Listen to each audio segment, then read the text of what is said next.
La discussion générale est close. Madame la rapporteure.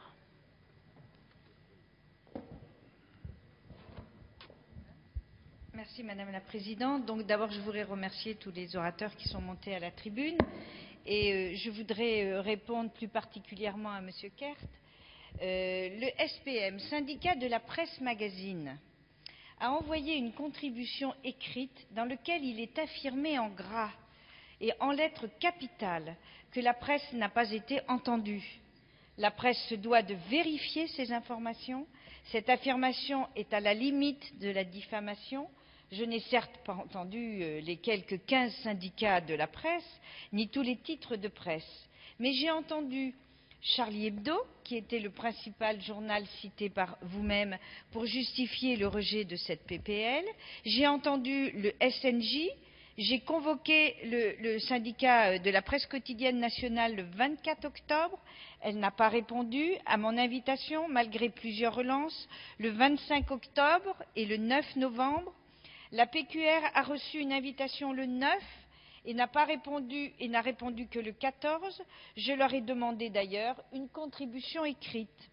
Quant au SPM, non seulement j'ai bien tenu compte de leur contribution écrite qu'ils m'ont envoyée, mais je vais vous en lire un passage qui va se passer de commentaires. Je cite donc le SPM.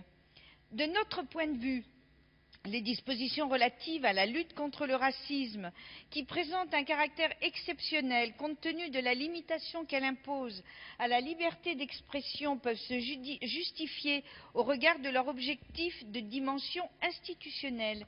Il s'agit d'éviter que la nation ne se casse sur des groupes ethniques, distingués du creuset commun constitutif du sentiment national.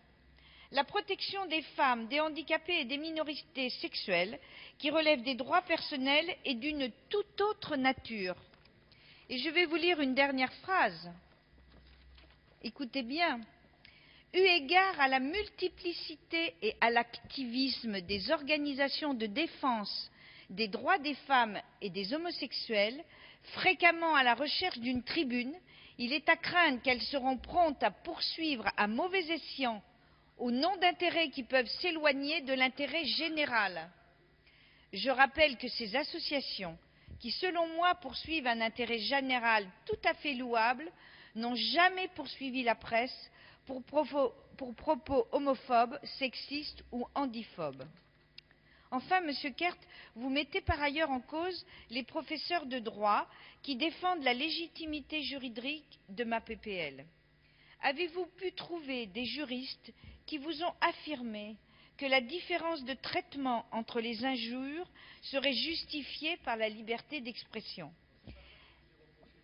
Moi, je n'en ai pas, vous pourrez me répondre, moi je n'en ai pas trouvé et je vous rappelle que les dispositions sont assez clairement anticonstitutionnelles.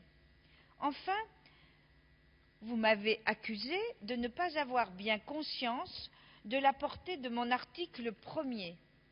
Non seulement je sais très bien ce que j'ai écrit, je l'ai clairement expliqué dans mon rapport et dans ma présentation, et lorsque cet article viendra en discussion, je vous rappellerai l'aberration que constitue le droit actuel.